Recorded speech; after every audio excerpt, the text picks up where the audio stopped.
Voilà, alors nous parlons avec le Père Kiki. Je vous rappelle qu'aujourd'hui c'est le jeudi saint, donc qui annonce le Triduum pascal, jeudi, vendredi et samedi, donc qui nous rappelle aujourd'hui la Sainte Seine et le lavement des pieds que le Seigneur Jésus donc a eu à faire, à partager, parlons de la Sainte Seine et justement de l'action forte du lavement des pieds qu'il a eu à faire à ses disciples. Et notre invité n'est autre que le Père Kiki, qui est le responsable de la pastorale de la santé et de la lutte contre le sida. Mon Père, encore une fois, merci d'être là et bonjour. Nous avions prié du mois langue avant d'aller à la météo journal et tout ça. Et on revient maintenant à vous pour mieux comprendre un peu cette symbolique d'abord du Triduum pascal et principalement d'aujourd'hui, jeudi saint. C'est moi qui vous dis merci. Merci de nous inviter et surtout de permettre à nos frères et sœurs téléspectateurs de comprendre un certain nombre de choses au niveau de l'Église et de ce que nous vivons. Effectivement, nous sommes dans la Semaine Sainte et la Semaine Sainte est un peu le sommet de la préparation à Pâques. Donc pendant ces 40 jours, pendant le temps des carême, nous avons préparé nos cœurs. Nous avons préparé nos cœurs pour pouvoir vivre ces fêtes pascales. Et le Triduum pascal demeure effectivement le clou de toute cette préparation. Le Triduum commence effectivement aujourd'hui. Donc c'est sur 3 jours. C'est sur 3 jours. Mais effectivement, quand on parle de Triduum et qu'on dit on parle de 3 jours, puisque nous sommes nous dans un autre contexte, et donc je pourrais dire simplement, les 3 jours couvrent 4 jours de l'année civile ou 4 jours civils. Mais il faut compter selon la Bible. Pour le contexte biblique, le jour commence le soir jusqu'au lendemain soir. Alors donc c'est du jeudi soir jusqu'au dimanche. Alors, tout le dimanche, c'est tout cela qui fait 3 jours. Donc du jeudi soir jusqu'au dimanche. Jusqu'au dimanche, c'est-à-dire que jusqu'au vendredi soir, ça fait 1 jour. Du vendredi soir jusqu'au samedi soir, ça fait 2 jours. Du samedi soir jusqu'au dimanche soir, ça fait 3 jours. Voilà. Donc c'est ce qu'on appelle le Triduum. Et pendant ce Triduum, effectivement, nous vivons l'événement essentiel ou fondateur, le cœur de notre foi chrétienne, qui est la passion, la mort et la résurrection de notre Seigneur Jésus-Christ. Et donc ces événements sont fêtés en une seule célébration qui s'étend sur ces 3 jours. J'ai dit une seule célébration parce que tous ceux qui iront aux différentes célébrations pendant ce Triduum pascal vont bien le remarquer, qu'aujourd'hui, à la messe du soir, le prêtre, le célébrant, l'évêque, va dire le Seigneur, au nom du Père, du Fils et du Saint-Esprit, le Seigneur soit avec vous, ou la paix soit avec vous. Il ne dira pas à la fin de la célébration, allez dans la paix du Christ, comme on a l'habitude de le dire. Il ne le dira que à la veillée pascale. Donc c'est pour dire que... Pourquoi ne le dirait pas aujourd'hui? Il ne le dirait pas aujourd'hui parce que à la fin de la célébration de ce jour, je vais revenir tout à l'heure dessus, à la fin de la célébration de ce jour, nous rentrons dans l'agonie du Seigneur à Gethsémani. Donc nous sommes dans la méditation de sa passion. Donc la passion commence ce soir. Et demain vendredi, c'est vraiment jour de passion. Donc c'est le silence total de la méditation en accompagnant le Seigneur dans sa passion. Le samedi, c'est aussi le temps de silence, attente, espérance. Dans l'attente, je voudrais dire, de la résurrection de notre Seigneur. Donc on est dans le silence jusqu'au feu nouveau, jusqu'à la veillée pascale. Et donc c'est en ce moment-là qu'éclate la joie pour nous et que nous pouvons véritablement aller proclamer cette paix que nous avons reçue du Prince de la paix. Voilà, communiquer cette paix autour de nous. Voilà un peu la symbolique de cette réalité. Alors, ce qu'il faut retenir pour aujourd'hui, effectivement, aujourd'hui, il y a certains événements qui sont célébrés. D'abord, aujourd'hui, nous est rappelé la fête juive, la fête des Pâques juives, que déjà la première lecture que nous allons entendre aujourd'hui, donc l'Exode chapitre 12, va nous relater. Qui, en réalité, cette fête juive en elle-même est un passage, d'abord 2 passages à 2 niveaux. Le passage de Yahvé, qui va frapper les maisons d'Égypte ou des Égyptiens pour pouvoir libérer son peuple. Et le passage du peuple juif à pied sec, la mer Rouge, qui marque l'exode, donc la libération. Et le Seigneur va recommander à son peuple que cet événement-là soit célébré en mémorial de son action. Donc d'année en année. Et c'est cela qu'on appelle la Pâque, c'est la Pâque juive. À cette Pâque juive, le Seigneur Jésus va participer, puis c'est une fête de pèlerinage, comme le Seigneur l'a recommandé dans sa parole. Et donc le Seigneur Jésus, avec ses apôtres, vont célébrer cette Pâque. D'ailleurs, dans les préparatifs, ils vont demander où tu veux qu'on prépare la fête, ou non, la fête, voilà, la fête. Puisque c'est la dernière Pâque, et c'est cette dernière Pâque qui nous sera de manière perpétuelle donnée, actualisée, puisque au cours de la célébration, ce que nous rappelle la lettre de Saint Paul, la première lettre de Saint Paul aux Corinthiens, à son chapitre 11, ce que j'ai reçu, c'est ce que je vous transfère moi-même. La nuit même où le Seigneur devait être livré, il prit le pain, il le rompit, ensuite il prit la coupe, et à la fin il dit, faites ceci en mémoire de moi. Donc, cet événement sera effectivement célébré. Voilà pourquoi aujourd'hui, nous faisons mémoire de l'institution de l'Eucharistie, donc la Sainte Seine de l'Eucharistie, et en même temps, mémoire de l'institution du sacerdoce.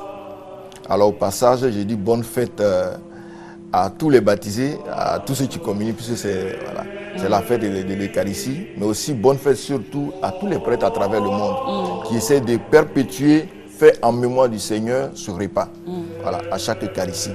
Donc, cette Eucharistie sera faite et l'évangile de Saint Jean va nous relater un autre événement, c'est-à-dire au moment de partager le repas, Saint Jean va nous dire, le Seigneur quitte la table, il se ceint un linge et il commence à laver les pieds de ses disciples, de ses apôtres. Donc on va faire mémoire de ce geste qui est en réalité un geste de charité, de service, de la diaconie en quelque sorte. Qu'est-ce que ça représente en fait? Est-ce qu'on doit juste s'arrêter au fait de serviteur qui est en train de laver le pied de ses disciples, ou il y a une autre symbolique derrière? La symbolique, c'est le message que lui-même dit.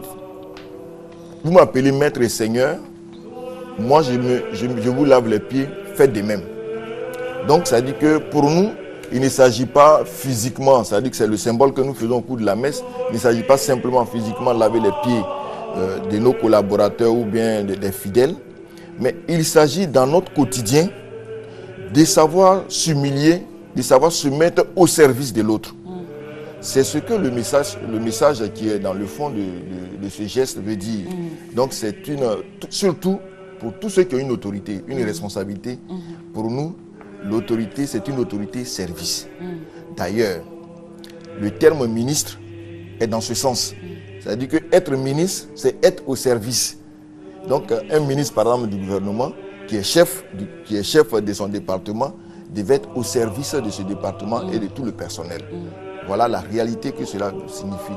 Donc ça veut dire que dans notre quotidien, c'est ce que nous devons exprimer. Et à la fin de ce geste, donc comme je te dis, à la fin de cette célébration, après la communion, on prend les saintes réserves. C'est quoi les saintes réserves? Les saintes réserves, ça veut dire qu'à la fin de la communion, le reste de la communion, voilà, le reste de la communion, on prend, on dépose dans un endroit qu'on appelle le reposoir, où le Seigneur va reposer. Et autour de cette scène, autour de cette communion, des saintes réserves, on reste en méditation. Tout à l'heure, j'ai dit, le Seigneur rentre dans son agonie. Puis après le repas, il va au jardin des Oliviers à Gethsémani pour prier. Et là, nous l'accompagnons. Puis celui-là il a dit, veillez et priez pour ne pas tomber en tentation. Donc pendant ce temps-là, on prie avec lui. On reste en méditation auprès du Seigneur pour rentrer avec lui dans sa passion. Puisque c'est cette même nuit-là qui sera arrêté et bafoué. Donc on l'accompagne. Ce qui va aboutir effectivement sur le vendredi. Bon, demain nous reviendrons sûrement sur le vendredi. Mais déjà dans la nuit du jeudi, nous rentrons dans la passion du Seigneur. Alors donc c'est 3 jours importants pour l'Église au total. 3 jours importants, comme je le dis. Pour le monde entier. Pour le monde entier, pour le chrétien en fait. Ouais. Voilà, pour le chrétien, puisque ça célèbre la passion, la mort et la résurrection de notre Seigneur Jésus-Christ. Et c'est cela qui est le fondement de notre foi. Nous croyons en Jésus-Christ, mort et ressuscité. Voilà. Donc voilà un peu le fondement de cette réalité que nous vivons et le symbolisme qu'on peut y trouver. Alors aujourd'hui, donc jeudi saint, qui rappelle la Seine, la Sainte Seine, et le lavement des pieds, rappelant donc le service, le ministère de celui qui a l'autorité selon Dieu. Vous êtes là et vous restez en notre compagnie jusqu'à 8 heures, mon père. Je rappelle que vous êtes le responsable de la santé, la pastorale de la santé, et de la lutte contre le sida, le VIH-sida. Vous êtes le père Guigui, vous êtes en notre compagnie pour justement nous éduquer nos consciences et ouvrir nos lanternes sur ce Triduum pascal. Aujourd'hui, c'est jeudi saint. La messe aura lieu à quelle heure? La messe a lieu au soir, donc à la tombée de la nuit. La plupart des paroisses font la messe autour de 19h, donc 19h, 20h, 21h au plus tard. Voilà, 21h au plus tard. Il y aura la messe dans les différentes paroisses. Comme les paroisses n'ont pas tous les mêmes horaires, voilà. Ce que nous savons, c'est que ce soit le pape François a décidé de faire cette messe-là qui habituellement se faisait à la basilique, je veux dire à la basilique Saint-Pierre. Il a voulu célébrer la messe, puisqu'il il est le pape des pauvres, il se fait proche des pauvres, dans une prison des mineurs. Ok. Voilà, dans une prison des mineurs. C'est toute une symbolique. Voilà, c'est une symbolique. Parce qu'il s'abaisse effectivement pour rejoindre les affligés, pour les consoler, ceux qui souffrent. Et d'ailleurs, dans son message hier, à l'audience générale, il disait « sortez ». C'était vraiment le terme « sortir » est venu plus de 14 fois dans son discours. Il faut sortir de chez soi. Puisque Dieu est sorti de chez lui, Dieu est sorti de sa divinité pour venir rencontrer notre humanité. Bon, pourquoi pas nous? Donc c'est un peu, voilà. On reviendra donc sur cet élément très important. Alors si vous venez de nous prendre en marche, restez à notre compagnie tout de suite et maintenant. Le droit du consommateur avec la pénalité de 10% de la CIE. Regardez. Le consommateur d'électricité a des droits et des devoirs. Il a le droit de bénéficier en permanence de l'énergie électrique. En retour, il a le devoir de payer sa facture. Aujourd'hui, certains consommateurs ont des difficultés pour respecter les dates de paiement des factures, d'où une pénalité de 10% imposée. Cette règle s'applique aux paiements échelonnés, du coup, on a des mécontents. On a été surpris par un fait qu'on était obligé de porter à la situation des consommateurs. Nous avons une facture qu'on doit payer dans un délai, c'est vrai, et vu certaines circonstances, on est obligé de payer une partie et venir payer le reste après. Nous avons payé sur notre facture avant le délai un montant et la pénalité nous a été appliquée lorsque nous sommes venus payer le reste quelque temps après le délai. Sur la totalité de la facture qui nous était due. Nous avons trouvé que cela n'était pas normal. Pour ça, nous ne sommes pas d'accord. Un cri de cœur qui a porté ses fruits. Effectivement, nous avons été plusieurs fois interpellés par des consommateurs par rapport à une situation, à savoir lorsqu'ils ne sont pas en mesure de payer la totalité de leur facture de l'année délai, quand ils vont négocier, ils versent une partie. Et le reliquat, quand ils viennent pour payer, la compagnie applique les 10% sur la totalité du montant, même ce qui a été payé avant le délai. Et donc, grâce à une négociation, consommateur en arrêt et la compagnie d'électricité, un accord a pu être dégagé. L'autorité nationale de régulation du secteur de l'électricité, ANARE, et ses partenaires se prononcent sur la pénalité de 10%. Nous savons que la situation économique est difficile. Et il arrive que certains abonnés se voient dans l'impossibilité de payer leurs factures dans les délais. Et pour ce type de cas, il y a aussi un acquis. Donc il est bon que les consommateurs le retiennent. La pénalité de 10%, après avoir négocié un échéancier avec le concessionnaire, ne s'applique que sur le reliquat dû. C'est-à-dire le montant qu'on va payer après la date limite de paiement. Je prends pour exemple un client qui a une facture de 50 000 francs. Il se présente à nos services pour dire « je ne pourrai pas régler les 50 000 francs avant la date limite ». On lui dit « alors vous payez la compte qu'il vous plaît de payer ». Il dit, ok, moi je peux payer 30 000 francs. Il va lui rester 20 000 francs à payer. Alors au-delà de la date limite, s'il n'avait pas payé les 50 000 francs du tout, ou bien il n'avait rien payé du tout, on lui aurait appliqué 10% sur les 50 000, ce qui aurait représenté 5 000 francs, en plus de la facture initiale. Mais le fait qu'il ait payé 30 000 francs et qu'il ne lui restera plus que 20 000 francs à payer, les 10% s'appliqueront sur ces 20 000 francs et il va rester nous devoir seulement 22 000 francs. L'ANARE et ses partenaires restent toujours à la disposition des consommateurs d'électricité.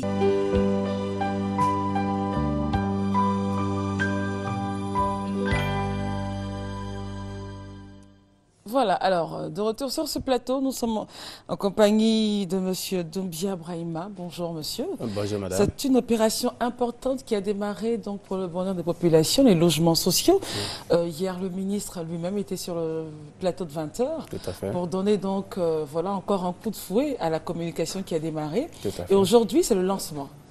Alors, avant d'en arriver au détail, comment est-ce que les populations ivoiriennes ont réagi face à donc, cette opération logements sociaux? Je pense que... bonjour madame, bonjour à tous les téléspectateurs. Pour répondre à votre question, les Ivoiriens ont réagi, les populations ont réagi de façon favorable et tout à fait satisfaisante à ce programme. Déjà hier, à la CICOJ, nous avons eu beaucoup de visiteurs pour demander des informations. Il y a beaucoup de nos concitoyens qui sont déjà allés dans les banques pour s'acquitter des frais de présouscription. Donc, il y a de très bons signaux. Et je dois dire que ce vaste programme répond effectivement à un besoin au niveau de nos concitoyens d'accéder à un logement décent et donc en pleine propriété. Alors, aujourd'hui donc, aujourd'hui, hein, ça sera donc à Djamé, Mirador, c'est toujours à l'immeuble voilà, Mirador, au siège même de la CICOJ. Qu'est-ce qui va se passer de façon concrète alors aujourd'hui? Bien, aujourd'hui c'est l'opération de lancement officiel donc de la présouscription aux logements sociaux. Nous aurons des membres du gouvernement, nous aurons des invités, les entreprises, l'ensemble des entreprises, 500 premières entreprises ont été invitées. Nous avons des institutions comme l'Assemblée nationale où des courriers d'invitation ont été envoyés à l'ensemble des députés, au président d'institutions, au corps constitué, ceux qui interviennent généralement dans ce domaine-là. Il s'agit des notaires, des urbanistes, des architectes et tous ceux qui travaillent, qui ont une activité connexe à l'activité du bâtiment, les aménageurs, les promoteurs. Donc, toutes ces personnalités seront aujourd'hui à la CICOJ. Et donc, nous allons expliquer le mode opératoire et le ministre va inviter donc les populations à participer massivement à ce programme et expliquer un peu les efforts que le gouvernement a consentis pour que les maisons soient à la portée des couches à revenus modestes de notre population. Alors au total, si nous rentrons dans le détail, concrètement, qui peut bénéficier de ces logements sociaux? Oui, je dois dire que l'opération qui est lancée ne concerne pas que les logements sociaux. Cette opération concerne de manière générale le logement. Le logement, d'accord. Bien, mais il faut distinguer deux grands segments. Il y a le segment, ce que je pourrais dire, c'est la partie qui concerne les logements sociaux et économiques. C'est tous ceux dont le revenu est inférieur ou égal à 400 000 francs. C'est-à-dire monsieur et madame. Monsieur et madame. Ou bien monsieur seul ou madame seule. Si ce sont des personnes qui vivent, qui ne sont pas mariées, qui sont ivoiriens, qui n'ont pas un premier logement, enfin, qui ne possèdent pas une première maison. Donc, c'est ceux-là qui sont éligibles au logement social ou économique. Parce que le logement social ou le logement économique, c'est un logement qui est subventionné par l'État. Bien. La deuxième catégorie, c'est tous les autres, ceux qui sont nantis ou les non-nationaux, ou ceux qui ont déjà une première maison, mais qui aspirent à avoir une maison plus luxueuse, plus grande, etc. Donc, eux aussi sont concernés, ou qui veulent avoir un terrain semi-viabilisé ou un terrain totalement viabilisé, parce que vous avez des gens qui ont des besoins de terrain pour construire leur propre maison selon le plan qu'ils auront arrêté. Donc, toutes ces personnes sont concernées par l'opération de présouscription.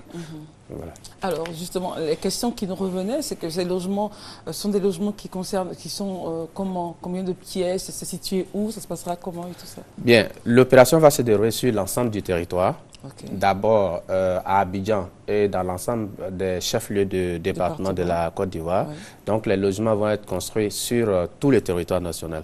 C'est pour ça que ça commence par la collecte des besoins. La collecte des besoins, et ensuite on passe à l'autre phase qui sera l'organisation des programmes pour la construction en fonction des besoins exprimés. Quand vous dites la collecte des besoins, c'est-à-dire? C'est-à-dire, c'est de recenser l'ensemble des personnes qui désirent accéder à un logement, que ce soit le logement social, le logement de standing, le terrain aménagé. Et la personne devrait-elle préciser le lieu où elle aimerait avoir ce logement-là? Oui. C'est-à-dire, vous pouvez être à Abidjan et dire que je veux ma maison à Daloa, ou à Odjene, ou à Tengrela. Vous pouvez être à Tengrela et préciser que vous voulez votre logement à Abidjan. Parce que cette opération est soutenue aussi par un programme informatique qui permettra à la fin de faire toutes les statistiques et de regrouper les demandeurs par localité, par lieu choisi, etc. Vraiment toutes les données que nous voulons, significatives que nous voulons avoir, même par catégorie socio-professionnelle, etc. Alors, concernant les logements sociaux, puisqu'il faut dire que cette opération ne concerne pas que les logements sociaux, concernant ceux-là, ils sont de combien de pièces, ces maisons? Bien, le logement social va de la 2 pièces à la 4 pièces. Bon, il faut dire que ce sont des logements évolutifs. Quand c'est en villa basse. Bien. Maintenant, cela peut se faire, comme je l'ai dit, en villa basse. Cela peut se faire en maison en bande. Cela peut se faire également en immeuble. Donc, tout dépendra du choix. Voilà, tout dépendra du choix du demandeur, de l'acquéreur. Et quand nous sommes en immeuble, c'est un immeuble qu'on ne peut pas faire de modification, mais en villa basse, il pourra avoir des évolutions. On peut agrandir après, on peut ajouter une pièce. Au choix, évidemment, de l'acquéreur. Tout à fait, au choix de l'acquéreur et en fonction de ses possibilités. Mais tout cela dans le respect de l'environnement, parce que tout ça est accompagné par ce que nous appelons une réglementation sur la copropriété, parce qu'il ne s'agit pas de permettre de dénaturer les cités qui vont être construites, mais de permettre, tout en respectant l'environnement, aux acquéreurs. On a déjà un plan directeur de ces quartiers et puis de ces maisons. Et vous pouvez évoluer si vos moyens plus tard s'accroissent et le permettent. Alors la grosse question également qui revient des populations, c'est ça va se passer comment le remboursement? Bien, il y a deux modalités de paiement. Il y a ce qu'on appelle le paiement comptant, c'est-à-dire que vous avez un moyen, vous payez comptant, ou alors par crédit bancaire. Donc le paiement par crédit bancaire, mais avec un apport initial d'au moins 10%. Et c'est ce crédit bancaire qui est remboursé sur entre 11 et 20 ans à raison de 5,5%. C'est-à-dire que vous êtes coupé déjà, comme on le dit en termes très, très simples, de façon courante, vous êtes coupé à la base. Bon, on n'a pas dit ça comme ça. Tout dépendra du contrat de réservation parce que après la souscription, il y aura un contrat de réservation. Si vous décidez qu'on coupe à la base ou que au niveau de la banque qu'on prélève sur votre compte. Donc ça, c'est contractuel. Voilà, parce que après l'opération de présouscription, les populations, en tout cas tous ceux qui se seront inscrits, vont être invités, les programmes seront définis, vont être invités pour venir faire ce qu'on appelle le contrat de réservation ou le contrat de souscription définitif. Et c'est en ce moment que tous les termes sont définis, quand la maison va être livrée, où la maison va être construite, sur quel délai vous devez solder. Si vous payez par prêt bancaire, etc. Et puis, bon, quand est-ce que vous aurez les clés? Donc, tous ces éléments-là vont être définis et ce sera en ce moment contractuel. Voilà. Mais déjà, on tient compte des besoins que vous exprimez.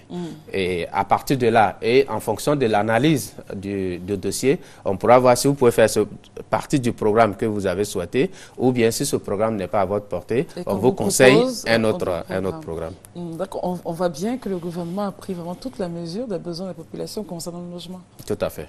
Tout à fait. Et c'est pour ça que le gouvernement a fait beaucoup d'efforts et le gouvernement lance ce matin ce vaste mouvement. Je pense que c'est vrai que par le passé, il y a eu de grands programmes de construction de logements pour les couches les plus défavorisées, mais je ne pense pas qu'il y ait eu déjà un tel mouvement d'envergure au niveau national. Donc, je pense que c'est le moment pour tous ceux qui sont concernés de profiter de cette occasion que l'État offre d'accéder à un logement dans des conditions, un logement décent dans des conditions favorables. Merci en tout cas à vous, M. Doumbia. Alors, je rappelle que c'est aujourd'hui la cérémonie de lancement. Tout à fait. C'est à quelle heure? C'est à 9h. Donc, nous demandons à nos invités de venir au plus tard à 8h30 pour la mise en place et pour que la mise en place puisse finir à 9h et pour qu'on puisse démarrer à 9h05 pour respecter donc le chronogramme qui a été établi. Et les contacts Bien, nos contacts, c'est le 20 30 55 60, le 20 30 55 61 et le 20 30 55 63. Vous avez donc le numéro qui s'affiche au bas de votre écran. C'était donc M. Doumbia Brahima, directeur de la promotion des logements sociaux et économiques, qui nous parlait donc du lancement aujourd'hui même de la pré-souscription de logements sociaux. Ça va se passer à l'immeuble Mirador à Djamé, au siège même de la SICOJ. C'est à 9h. Enfin, les invités sont priés d'être là à 8h pour que l'événement démarre effectivement, comme il a dit, à 9h05. Merci beaucoup. Tout de suite et maintenant, nous quittons Abidjan, nous partons à Dikodougou. Regardez, vous allez sûrement apprécier. Toutes les forces vives du département de Dikodougou sont mobilisées pour la cérémonie d'accueil du premier préfet de la localité. Dikodougou, c'est un département de la région de Korogo. Il est composé de 3 sous-préfectures. Le chef-lieu de sous-préfecture Dikodougou, Boron et Gembe.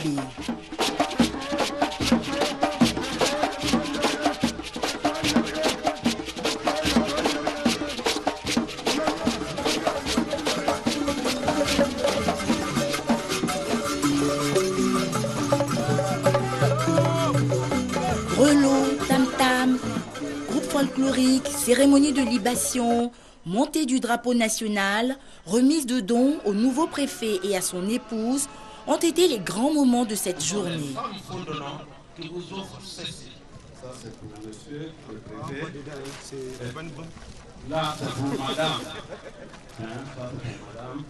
Passé les clameurs de la fête, la ville replonge dans son quotidien.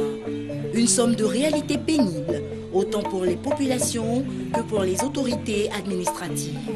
Tous les services administratifs de la ville de Dikodougou sont dans un état défectueux quand ils n'existent pas, comme c'est ici le cas de la mairie. Nous sommes ici à l'état civil et comme vous pouvez le constater, l'état de délabrement de ce bâtiment, de ce bureau est très avancé. Vous voyez le plafonnage qui menace de tomber sur les documents et sur les pauvres travailleurs ici. Le secrétariat du secrétaire général, c'est le même constat. Les plafonds, les tôles qui sont carrément percés. Quand il pleut ici, il est impossible de travailler. On continue de faire le mariage. Les réunions de la municipalité, du conseil municipal se tiennent ici, dans les conditions que vous pouvez imaginer, vu l'environnement. Nous avons la salle de mariage. Les vitres ont volé en éclats. Le plafonnage, c'est la même chose. Ça menace de tomber sur des participants à quelques réunions que ce soit. Quand il pleut aussi, ici est inondé. Si Diko Dougou est handicapé sur le plan administratif, le département arbore un meilleur visage sur le plan agricole.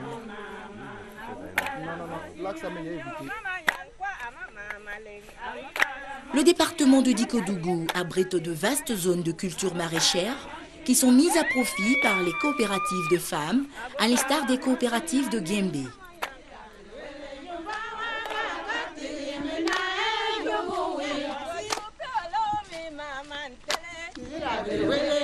J'ai Pindoka, j'ai jusqu'à Yefon qui est à 15 km de Korogo. J'ai Litio qui font partie de l'union de ces groupements de femmes que j'encadre. On est près de 850 femmes dans 15 groupements. Nous, on produit, on fait le maraîcher, on fait le vivrier. Présentement, c'est les oignons qui sont sur les sites. Après la récolte des oignons, elles font le piment. Il y a la pépinière de piment qui est déjà en place. Après le piment, ensuite, certains groupes font le riz, il y en a qui font le maïs, il y en a qui font l'arachide sur les sites. Si les bas-fonds sont aménagés, si on fait des retenues d'eau, ça va faire beaucoup plaisir et ça va faire développer la sous-préfecture de Guembé.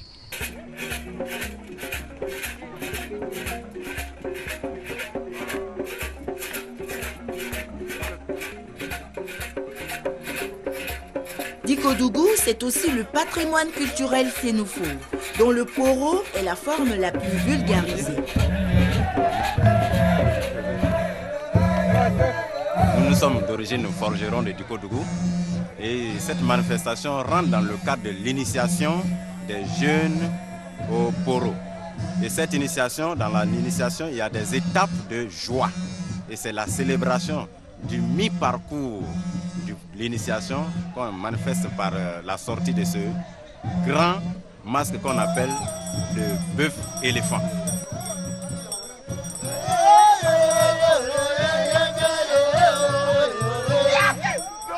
Toute personne a une origine. Mon origine, c'est le fait d'être sénoufo. Ma tradition, c'est le poro. C'est par cette identité que je m'identifie. Le fait d'être fonctionnaire ne veut pas dire que, ou bien intellectuel ne veut pas dire que on a coupé avec les racines. Il faut une communication entre nous qui sommes en ville et nos frères qui sont au village. Vous voyez, il y a les femmes dedans, il y a les hommes dedans, donc c'est ouvert à tout le monde. Il y a des éléments comme cette manifestation que nous pouvons utiliser pour faire venir les touristes, pour faire connaître qui nous sommes réellement, pour faire passer le message à ceux qui pensent que la tradition est l'œuvre du diable. Si Diko Dougou peut être fier de sa culture et son agriculture, il est urgent pour les cadres et ressortissants de la région de penser véritablement développement. En dehors des cadres politiques, jusqu'à ce jour, nous n'avons pas de contact avec les cadres originaires de Diko Dougou. Or, Dieu seul sait qu'ils sont nombreux. J'ai saisi toutes les lucarnes pour leur dire le développement de leur circonscription ne peut pas se faire sans eux. Voilà, de retour sur ce plateau. J'espère en tout cas que vous avez apprécié cet élément et surtout l'appel là, du préfet voilà, qui demandait donc aux cadres de se mobiliser afin d'apporter le développement à cette très belle cité de Diko Dougou qui, elle au moins, a pu faire vivre encore une fois cette tradition. C'était une étape dans la célébration du poro. Nous sommes maintenant en compagnie du directeur général de Lozère. Je vous le disais, ils ont donc démarré une campagne de sensibilisation dénommée Sur la route de Paquinou 2013, sans accident. Et c'est possible, il faut simplement donc une sensibilisation et la participation effective des automobilistes. DG, bonjour et merci d'être là. Bonjour. Vous nous avez apporté un alcotest. Oui. Pour le montrer en fait à la population. Tout à fait. Alors, l'alcotest se présente sous cette forme. C'est un ballon avec un embout bleu. Et à l'intérieur du ballon, il y a un tube que je vais sortir. Tout jaune là. Ouais. Voilà. Alors, une fois que j'ai déballé, je souffle dans le ballon en une seule fois et je mets, je presse les deux bouts du tube. Vous avez entendu un clic. Exactement. Et j'enfonce le bout bleu du tube dans l'embout du ballon. Et je vide lentement le ballon et l'air qui s'échappe du ballon va passer dans le tube et le tube contient des cristaux jaunes. À la fin donc de l'opération, je dois vérifier le résultat du test et comment ce résultat est interprété. Si les tubes restent jaunes, c'est que je n'ai pas d'alcool dans le sang. Vous pouvez prendre la route. Voilà, je peux prendre la route et c'est bien mon cas. Bon. Si j'ai de l'alcool, le tube va virer au vert, les cristaux vont virer au vert. Et si le vert n'atteint pas cette marque noire qui est ici, ça veut dire que mon taux d'alcool n'atteint pas la limite réglementaire qui est gérable. 0,8 grammes d'alcool par litre de sang. Si, disons, le vert atteint cette marque-là, la limite du milieu, c'est que je tombe sous le coup de la réglementation. Je dois m'asseoir et attendre je dois comment attendre au moins 3 heures de temps pour que l'effet de l'alcool se dissipe. Et en 3 heures de temps, ça va vraiment se dissiper? Ça se dissipe et je peux prendre la route. Si je ne peux pas attendre 3 heures, eh bien, je vais chercher madame... Est-ce qu'il pourra avoir pour la route venir aller chercher me quelqu'un conduire tranquillement et en toute sécurité à la maison. Alors, précisément, pour que nous puissions connaître notre situation par rapport à l'alcool, après un repas bien arrosé, c'est la fête, vous comprenez qu'on peut évidemment, on se laisse, le coude. on se lâche et tout. Ouais. Alors, je dois avoir à ma disposition, à ma possession, un alcotest. Et après le repas, bon, je m'auto-teste avant de prendre la route. Alors justement, comment faire pour se procurer ces alcotests? Ils sont partagés aux automobilistes? Ça se passe comment? Pendant la période de sensibilisation, nous procédons à une distribution gratuite de cet alcotest. Et les partout, sur toutes les routes? Dans les corridors. Dans les corridors. Dans les corridors. Et là, nous avons une opération qui est en cours pour acquérir, avec l'appui d'un partenaire très généreux, un lot de 10 000 alcotests. Et en ce moment-là, le ministre des Transports, M. Gaussou Touré, pourra les remettre, n'est-ce pas, aux forces de l'ordre, police et gendarmerie, pour que, passé la période de sensibilisation, on puisse maintenant passer à une phase de répression, de contrôle systématique. Ça va se faire donc dans les différents corridors, là où il y a eu la... Partout où il y a les forces juste de l'ordre. après que les 10 000 alcotests soient arrivés et qu'ils aient été distribués partout? Exactement. Ok, alors ça se passe parce que comment la méthode, du moins la campagne de répression? Alors, la répression, c'est en application des tests.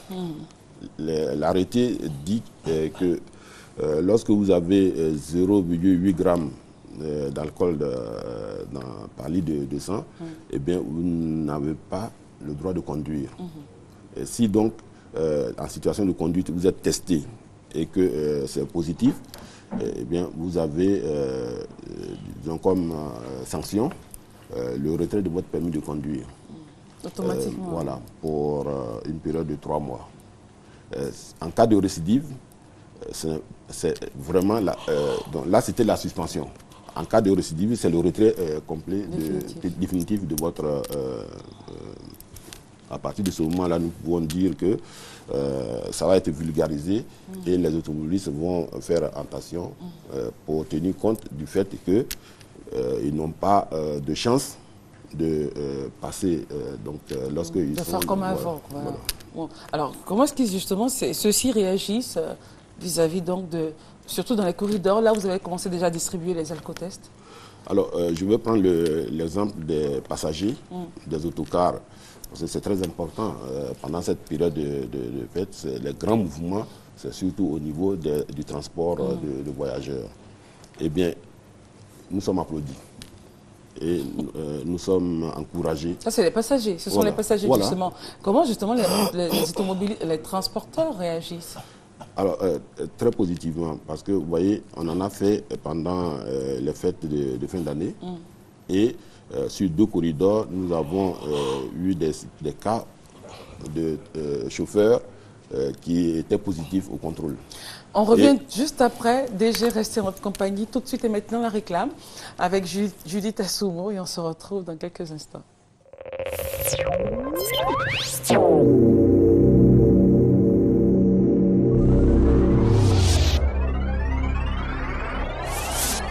Sous l'égide d'Osborne Ministry International, les fédérations et églises protestantes évangéliques en collaboration avec le ministère international de la grâce et de la délivrance reçoivent l'Adonna Osborne pour un grand festival de foi et de miracles. Au programme, du 17 au 20 avril, séminaire de formation pastorale à 9h. Du 24 au 27 avril, grand festival de foi et de miracles au terrain de l'église Baptiste Œuvre et Mission de Yopougon à 17h. Couronné par un dîner des hommes et femmes d'affaires le 23 avril. Animation, trompette du salut, Princesse Ella et plusieurs groupes musicaux. Inscription pour les diplômes de participation. Infoline. Cette année, la fête de Pâques sera magique avec la RTI. Jusqu'au 20 avril, envoie Pâques, P-A-K, par SMS au 98 070 et participe au grand jeu RTI. Pâques magique pour gagner une des nombreuses enveloppes de 50 000 francs CFA et 500 000 francs CFA cash. Et oui, 500 000 francs CFA cash et des lots surprises à gagner chaque jour. Envoie vite Pâques au 98 070 et donne-toi la chance de gagner 500 000 francs CFA cash. Alors n'attends plus, envoie vite Pâques, P-A-K, au 98 070 et joue pour te faire le plein de cash. Pâques au 98 070 et c'est 100% cash. 100 francs CFA le coût du SMS.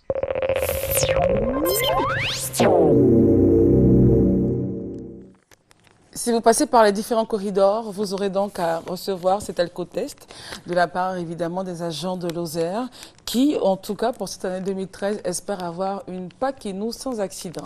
Et c'est vraiment votre rêve, DG. Oui, c'est... Pâques Inou, on va fêter, on va s'amuser. Ouais. C'est vraiment pas pour aller à 6 pieds sous terre, quoi. Non, comme dit le ministre des Transports, c'est une période de fête. Faisons en sorte que cette période de grande joie ne soit pas transformée en période de deuil. Et ça, c'est extrêmement important.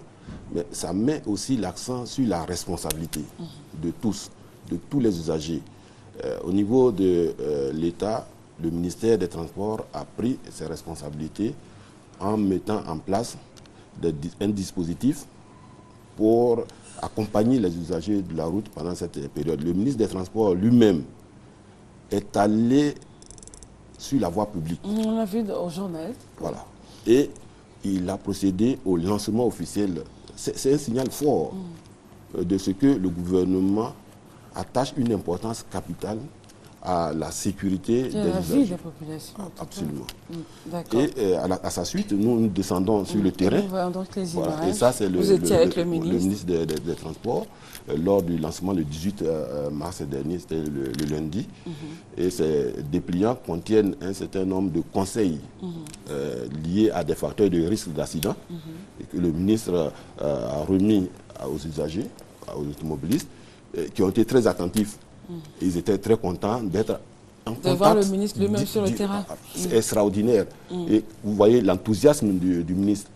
Ça exprime toute la conviction qu'il a dans ce que peut produire la sensibilisation pour toucher les cœurs, pour toucher les esprits, afin que le mauvais comportement cesse. Et on voit le chauffeur qui est heureux, étonné, heureux en même temps.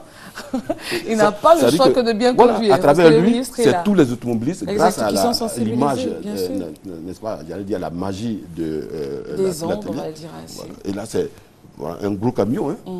Vous voyez que le ministre est obligé de monter un peu plus haut pour l'atteindre. Mais ce monsieur-là, il domine les petits véhicules. Donc, il se croit tout puissant. S'il ne prend pas les dispositions... Si en plus de ça, il prend de l'alcool... Alors là, c'est la rencontre extraordinaire avec M. Pépé Paul, un des tout premiers Ivoiriens à, disons, ouvrir une auto-école. C'est à saluer. En tout cas, merci beaucoup DG. Alors justement, on rappelle que vous ne pouvez qu'avoir ces alcotests que si vous passez par les différents corridors. Ensuite, on aura une opération de grosse envergure, de grande envergure, où 10 000 alcotests seront donc distribués aux automobilistes. Et à ce moment-là, il y aura l'opération de répression. Absolument. Si vous êtes pris si vous êtes pris avec dans le bocal, justement dans le tube, le verre qui dépasse la limite, comme vous avez expliqué, on vous retire votre permis de conduire. Et juste une après, suspension de 3 mois. 3 mois. Et puis, si vous récidiviez, c'est le retrait définitif. Le retrait définitif, d'accord. Alors, ce qu'il faut ajouter, c'est que dans cette même logique de lutte contre, n'est-ce pas, les stupéfiants, il y a une direction de la police nationale qui est en contact avec nous pour étudier un test qui va permettre d'aller plus loin que l'alcool pour rechercher systématiquement toute trace de drogue oui, parce et qu'il y en a, de oui, stupéfiants. Et donc, après un accident, systématiquement, vous devez vous soumettre au prélèvement sanguin pour effectuer le test. Vous voyez, on voit évidemment les responsabilités. Exactement. Et pour l'assurance aussi, c'est important. C'est tout à fait. Voilà. Merci beaucoup, Monsieur le Directeur Général.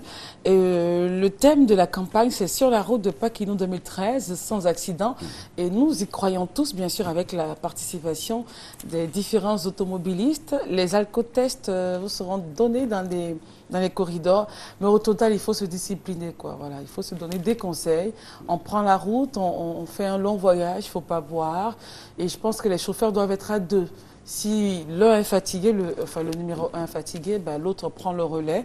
Tout à fait. Au lieu de vouloir se jouer, comme on disait, les Django. Les Zorro. les Zorro ou les frères, je sais pas. C'est la responsabilité. D'ailleurs, il faut vraiment être très responsable. Si vous permettez, je voudrais ajouter que les transporteurs ont tellement compris cet appel qu'au niveau du secrétariat exécutif du Haut Conseil des transporteurs, des cellules de veille ont été installées pour cette période de Pâques dans les différentes gares routières. Parce qu'on s'attend à un peu plus de 3 millions de voyageurs dans cette période de Pâques. Et cette disposition permet effectivement de relayer les conseils de l'OSER à travers donc, un contact direct avec les transporteurs, avec les chauffeurs, mais également avec les passagers qui sont appelés à avoir une attitude qui ne gêne pas le conducteur, qui ne pousse pas le conducteur à l'excès de vitesse, etc. Et on ne fait pas de surcharge non plus de surnombre de passagers. Merci beaucoup. Et nous croyons que ce n'est pas votre dernier passage. Vous reviendrez, bien sûr, pour toujours sensibiliser les populations. Tout de suite et maintenant, une course de masques. On regarde. Les communautés Way et dans des 2 plateaux, les Oliviers, initient une course de masques dénommée la dernière course de la paix. À travers cette activité, les jeunes veulent montrer aux parents leur volonté d'aller à la paix. Nous sommes à une période de réconciliation. Montrer que le peuple Way est pour la réconciliation, ce n'est pas un peuple méchant. Et vraiment, nous adhérons à la paix et à la réconciliation. Et surtout le quartier. D'abord, la paix doit commencer dans ta maison, dans le quartier où tu habites. C'est ainsi aujourd'hui, on a réuni toutes les autres ethnies pour montrer nos cultures et parler de la paix. Plusieurs communautés ont pris part à cette cérémonie. Les Chassiers, un masque du Nord, précisément de Séguéla, était de la partie. Ce masque apparaît quand il y a le bonheur à l'horizon.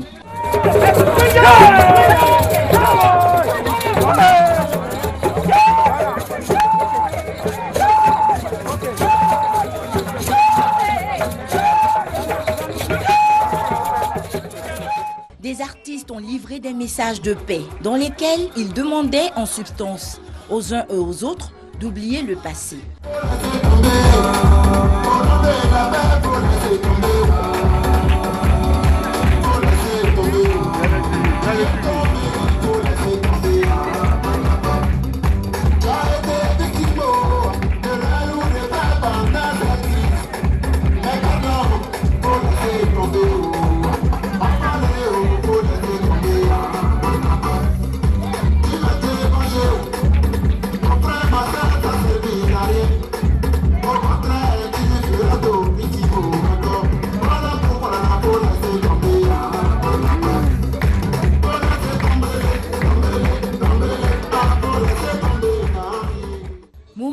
trouvé pour ces communautés de mettre en exergue leur richesse. Le parrain a reçu les attributs afférents au peuple Wé. Désormais, il s'appellera Kei, qui signifie le plus grand homme.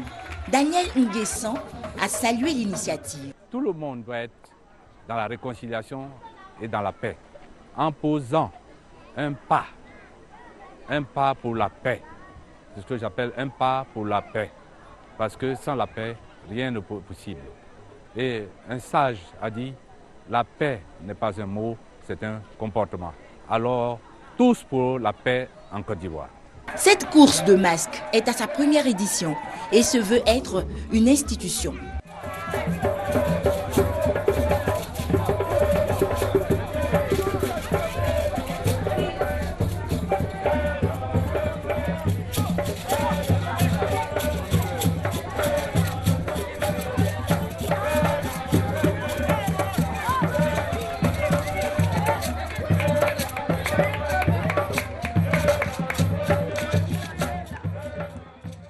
Voilà, merci beaucoup à Denise Lekane pour ce commentaire et pour les commentaires que vous avez eu à entendre sur les différents éléments. Alors, il s'appelle Vondonsi, j'ai bien prononcé? Oui. Vondonsi Thomas. Oui.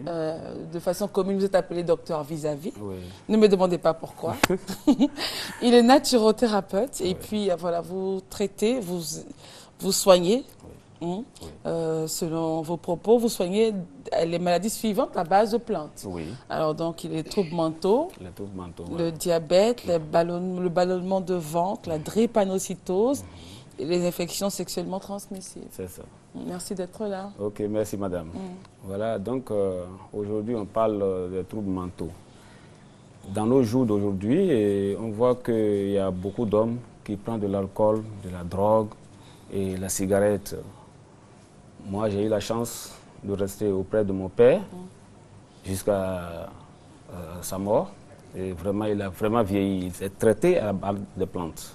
Il a utilisé les plantes. Il avait ces maladies-là? Non, il n'avait pas ça. Comme c'est un grand praticien, il soigne des gens. Et à la base des plantes. Voilà, donc c'est pour cela qu'il m'a montré comment il faut soigner les gens, comment il faut traiter les gens. Souvent, il y a des gens qui sont malades. Dès qu'ils arrivent en même temps, si d'abord c'est la cigarette que tu prends, ou bien c'est de l'alcool, ou bien c'est la drogue, il te fait arrêter et puis il fait face maintenant à la maladie. Et dès que tu es devenu un peu fou, bien bon, tu as la dépression, dès que tu arrives là, il y a le médicament, il te donne en même temps, parce que la personne qui a la dépression, il sent qu'il ne dort pas. Souvent, il est là, il est toujours veillé, même si c'est à 2 h du matin, tu ouvres la porte, tu le vois. Il est tout le temps là, il bavarde seul. Donc, dès que tu commences à prendre le médicament qui est fait, c'est que tu prends ça net là. Ça te fait dormir et puis tu dors très bien et tu commences à te retrouver. Reconnaître aussi l'endroit où tu es avec les gens qui sont avec toi, tu vas commencer à retrouver. Parce que le fou ne sait pas qu'il est fou. Quelqu'un qui est malade, qui a ce genre de maladie, voilà, il est dans son état. Donc pour lui, il se dit qu'il se porte normal.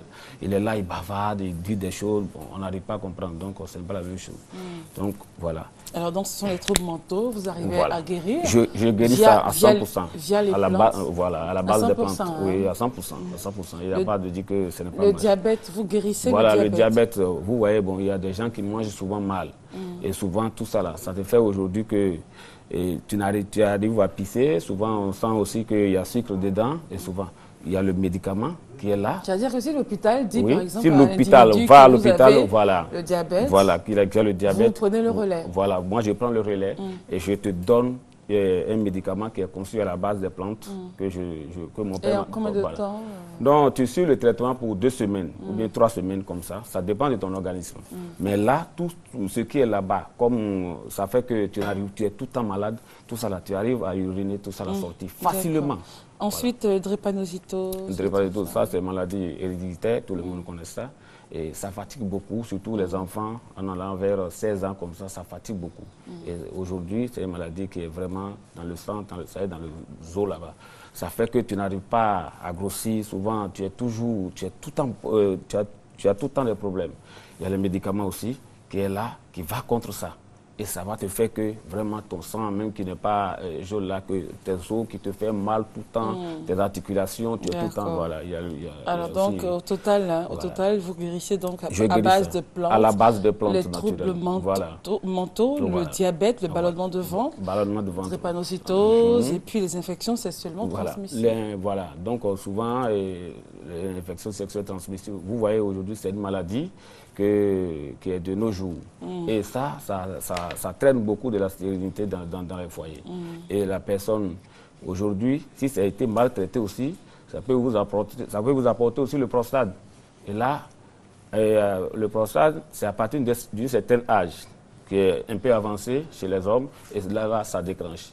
Et ça fait aussi que vraiment, tu as des problèmes pour uriner. Tu es allé à l'hôpital, si on t'a placé sonde, si vous venez, moi je vous donne le médicament, vous allez enlever, et puis maintenant vous allez bien aller. Alors donc au total, vous recevez tous les jours ouvrables? Oui, je reçois tous les jours. De 7h30 à 18h. Justement. On pourra avoir vos numéros de téléphone? Oui, nous sommes au 07 38 79 46. Nous sommes aussi le 22 52 65 55. Et puis il y a le 01 83 34 37. Nous sommes en face de l'église catholique Saint-Ambroise et toute personne qui a des problèmes. L'église catholique Saint-Ambroise d'Angré. Voilà. Donc, toute personne qui a des problèmes de santé, qui souffrent aujourd'hui, qui ne savent pas comment il faut faire. Les gens se disent que leurs frères sont là, le frère est là, le cabinet est ouvert pour les sauver, pour les aider. Voilà, ils vont retrouver la santé. Il ne faut pas que, oui, aujourd'hui, il y a d'autres personnes qui sont malades. Merci beaucoup. Ils se disent, non, il n'y a pas Merci santé. Merci beaucoup. Alors, c'était donc, nous recevions voilà. Vondounsi, c'est ça? Oui, c'est Vondounsi, oui. Vondounsi Thomas, connu sous le nom du docteur Vis-à-Vis. Oui. Voici donc, ces numéros s'affichent au bas de votre écran. Voilà. Si vous êtes concerné par les troubles mentaux, le diabète, le ballonnement de ventre, la drépanocytose, l'infection sexuellement transmissible, il vous attend. Au 22 52 65 55 07 38 79 46 et le 01 83 34 37. Merci beaucoup. Merci madame. Et rentrez bien. Okay. Bon jeudi. Je souhaite bonne fête aussi à tous les malades. Voilà. D'accord, merci. Justement, restez en place. Vous êtes habitué de rester en place, que l'on vous déplace. Alors, mon père, donc aujourd'hui, on disait, la messe que le pape François va faire se fera dans une prison, histoire de se rapprocher, puisqu'il s'est proclamé comme le pape des pauvres.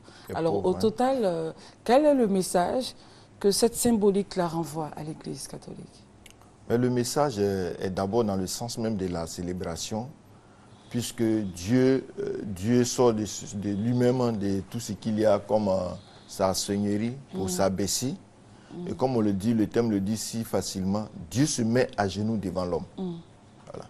Parce que, comme on le dit, vous voyez, le lavement des pieds, Jésus pouvait facilement laver les mains de ses disciples. Mais les pieds... Il a choisi les pieds. Ouais. Mais pour laver les pieds, il est obligé de s'abaisser. Exactement. Voilà. Donc il se met à genoux. Alors, c'est ce symbole fort que le pape François avait donné, puisque le nom qu'il a choisi d'ailleurs, c'est Saint François d'Assise. C'est lui qui a épousé Dame Pauvreté. Alors c'est dans ce sens-là qu'il va dans cette prison pour pouvoir donner ce message à toutes ces personnes. Dit que notre autorité devait être vraiment au service des pauvres, voilà, au service des démunis, au service des exclus de la société. Et c'est dans ce sens qu'il va vers eux. Donc à tous, je pourrais dire là où ça se fait, d'ailleurs, bon, sans publicité aucune, au niveau de la pastorale de la santé, de la lutte contre le VIH-Sida, nous faisons cette célébration, mais nous prenons toutes les couches qui sont à l'intérieur de notre pastorale. Et ce soir, tous ceux qui viendront à nos célébrations à 19h, soit au CHU de Cocody, à la Pisame ou au CHU de Trèche, nous verrons, effectivement, voilà, nous verrons que c'est ce que nous voulons faire, parce que nous sommes déjà dans le domaine de ceux qui souffrent, voilà, de ceux qui souffrent. Donc, on s'abaisse pour être... C'est vrai qu'au quotidien, nous, on est au service de ces malades, mais c'est pour donner quand même au coup de l'Eucharistie, le symbolisme, puisque l'Eucharistie elle-même est cela. ça veut dire que Jésus se fait nourriture. Exactement. Voilà, pour pouvoir nourrir le pain de vie. Merci beaucoup, mon père. Alors, justement, pour rester dans le domaine de la nourriture, notre réalisatrice a fait un petit tour à la coopérative des commerçants des produits vivriers de la commune de Cocody à Cocovico pour vous parler, pour ceux qui sont adeptes de champignons. Ben, écoutez, c'est la saison des champignons. Alors, communément appelé nglo, en langue baoulé, j'espère que j'ai bien prononcé nglo, ou encore plomb-long en langue gouro et en français pied-long. Donc les champignons sont sur le marché ivoirien depuis ce mois de mars et jusqu'en avril prochain. Voilà. Donc pour ceux qui voudraient faire une bonne sauce graine avec une sauce, comment on dit ça en abé? Pierrot. Alors ceux qui veulent faire une bonne sauce graine avec des champignons, des escargots et tout, bon, écoutez, c'est la saison. Vous pouvez donc en trouver. Les prix varient entre 200 francs et 500 francs CFA, le tas. Et puis, bon, vous avez ça sur tous les marchés. Vous avez Abobo, Adjamé, Cocody et Ayopogo également. Alors, nous voulons du moins dire merci à la coopérative des commerçantes de produits vivriers de la commune de Cocody, maman Iri Botilou, qui nous a guidé, qui a ouvert ses portes et tout ça. Je rappelle les prix, les tas varient de 500, ça va de 200 à 500 francs. Les champignons donc sont dans la place, régalez-vous mesdames, et voilà, allez au marché et puis faites plaisir à votre famille et à monsieur. En tout cas, moi j'aime beaucoup les champignons, donc voilà. Dans une bonne sauce. Alors, revenons sur ce plateau, quittons le domaine de la nourriture et partons encore une fois à la sensibilisation, parce que si vous mangez que la sensibilisation n'est pas bien faite après, ben évidemment, vous pouvez encore être malade. Et c'est justement pour éviter les maladies que nous avons le chef du service communication du ministère de l'Environnement, de la salubrité urbaine et du développement durable. Monsieur Siméon Kwayonda, bonjour. Bonjour, madame. Merci d'être là. Alors, la campagne d'affichage Opération Pays Propre, spéciale Paquino. Tout à fait, madame. Tout à l'heure, vous parliez de consommation. Exactement. Vous savez que la période de Pâques en Côte d'Ivoire, particulièrement dans certaines régions, l'occasion pour les populations de fêter, donc de consommer. Et qui dit consommation dit production de déchets. Et le ministère de l'Environnement, de la salubrité urbaine et du développement durable, dont la mission fondamentale est de protéger l'environnement et de permettre aux populations de vivre dans un cadre de vie sain, saisit cette opportunité justement pour lancer une vaste campagne de sensibilisation par des affichages sur le mobilier urbain, c'est-à-dire ici les véhicules de transport en commun.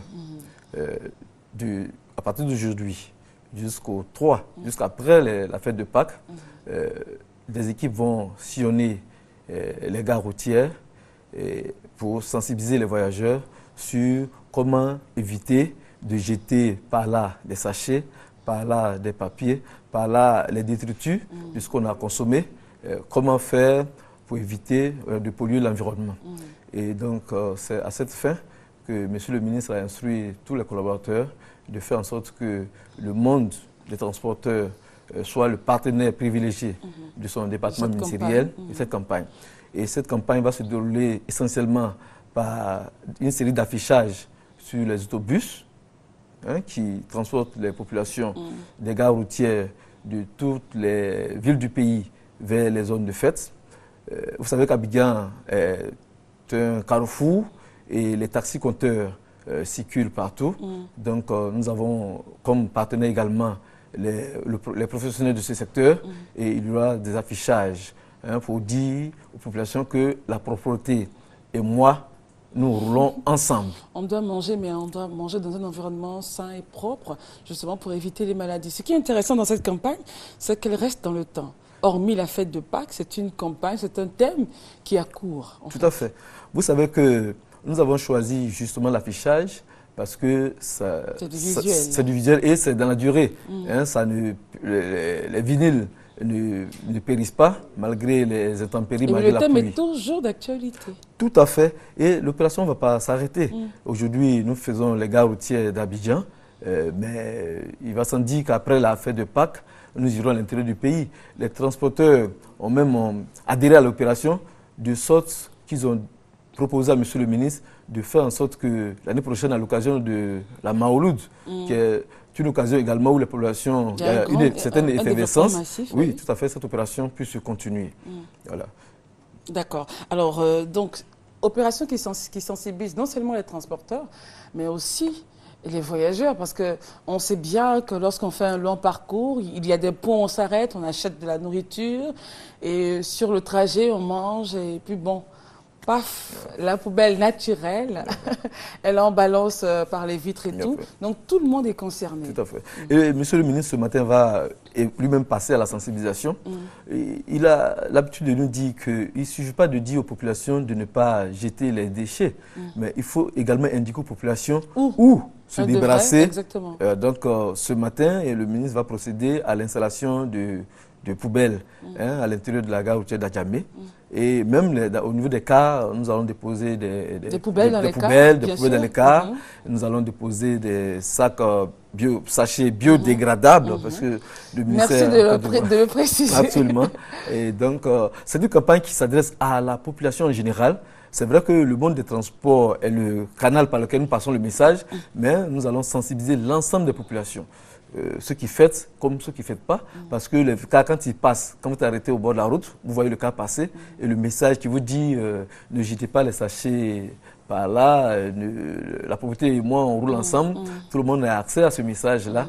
Et donc nous invitons vraiment les populations ivoiriennes à aider l'État du Côte d'Ivoire à faire en sorte qu'elles puissent vivre dans un cadre de vie agréable, parce que c'est cela qui peut permettre d'éviter les maladies. Vous savez que dans nos pays, les soins coûtent cher, les populations sont démunies, donc il faut adopter des comportements. Il faut s'aider soi-même. Voilà, s'aider soi-même en adoptant des comportements qui nous évitent la maladie. Et monsieur le ministre a inscrit son action dans ce sens-là, conscientiser, sensibiliser pour aboutir à brève échéance à un changement de comportement. Parce que vous savez que l'État du Côte d'Ivoire engloutit des milliards à l'enlèvement des ordures, des déchets chaque année, mais on balaie tous les jours et dans la journée, les déchets sont encore de retour. Donc, il faut travailler sur les consciences pour qu'il y ait un véritable changement de comportement. Merci beaucoup à vous, M. Siméon Kodionda. Je rappelle que vous êtes le chef de service communication au ministère de l'Environnement, de la salubrité urbaine et du développement durable, et votre présence sur le plateau se justifie en ce que vous êtes donc chef de service communication, mais surtout vous êtes là pour nous parler de cette campagne d'affichage Opération Pays Propre, spécial pas qui nous les contacte pour terminer. Oui, les contacts, nous félicitons, remercions les transporteurs qui ont adhéré à cette campagne-là, et pour tout renseignement, on peut nous appeler au 07 25 92 87. 07 25 92 87. Merci Cette beaucoup. campagne se tient jusqu'au 3 avril prochain. Merci beaucoup, monsieur Onda. Merci, madame. Merci d'être venu. Alors, mon père, vous avez donc le dernier mot. Dieu a toujours le dernier mot de toute façon. Alors, au total, il nous reste quelques minutes. Que retenir? Déjà, c'est vrai que nous rentrons dans la période, nous sommes dans le jeudi, en plein jeudi saint. Jeudi saint, commence aujourd'hui le Triduum Pascal. Voilà. Alors, mais vous savez bien qu'ici, sur ce plateau, on aime bien donner ce que l'être humain, ce que chaque personne devrait faire, au lieu justement d'aller juste assister à la messe, de faire comme tout le monde. Bon, c'est jeudi saint, on s'ennuie un peu, on va à la messe. Bon, enfin, tout le monde y va, donc il faut y aller. Qu'est-ce que chacun, de façon personnelle, devrait rechercher ou atteindre de ce jeudi saint? Pour ce jeudi saint, ce que je peux simplement demander, je me fais l'écho du message du pape, il faut sortir de ses habitudes, des traditions, pour participer effectivement à la célébration de ce soir, là où on peut, plus proche de nous, où on peut pour pouvoir soutenir ce qui va se faire, mais surtout dire que c'est une célébration d'amour. Parce que c'est la charité, l'expression même qui domine cette célébration aujourd'hui, c'est la charité, l'institution de l'Eucharistie, du sacerdoce, le lavement des pieds, tout cela c'est vraiment la charité et l'amour du prochain. Alors il faut vraiment sortir de soi-même pour aller vers les autres. Et je demande simplement à tous mes frères et mes sœurs, comme je peux m'exprimer, à tous les téléspectateurs, de pouvoir participer à la messe, non seulement pas pour aller assister, mais participer à la messe pour vivre déjà cette joie, pour entrer dans cette dynamique-là. Alors, j'ai saisi cette occasion pour souhaiter une bonne fête déjà des Pâques à tout le monde, un bon Triduum pascal, une bonne fête des sacerdoces à tous les prêtres. Et je demande à tous les téléspectateurs, s'ils connaissent un prêtre, c'est mieux de l'appeler aujourd'hui. Il lui envoie pour le souhaiter, parce que ceux-là ont donné leur vie pour pouvoir se mettre au service de leurs frères, comme le Christ l'a demandé. Alors il faut les soutenir, il faut les encourager. Alors je leur souhaite une bonne fête et que chacun de nous se dise, aujourd'hui je vais faire l'effort, par exemple, de me faire proche de quelqu'un, voilà, qui m'était éloigné, peut-être qu'avec qui je ne parlais pas, que je n'avais pas visité depuis longtemps. Il faut vraiment faire cet effort-là, d'aller vers quelqu'un ou de recréer le contact, un contact perdu. De manière générale, je le dis à tout le monde, qu'on soit chrétien ou pas, il le faut. D'accord. Merci beaucoup, mon père. Merci à vous. Vous êtes le père Elvis Guigui et vous êtes responsable de la pastorale de la santé, de la lutte contre le VIH-Sida. Et vous étiez sur ce plateau pour nous instruire sur ce Triduum pascal, aujourd'hui jeudi saint. Merci beaucoup, mon père. Cette émission est terminée. C'est avec beaucoup de plaisir que nous avons été en votre compagnie depuis 6 h jusqu'à 8 h. Les programmes continuent sur RTI 1. L'émission a été réalisée par Judith Assoumou. Je suis Christelle Melech. Par la grâce de Dieu, on sera ensemble demain et après-demain. Allez, bon jeudi à vous.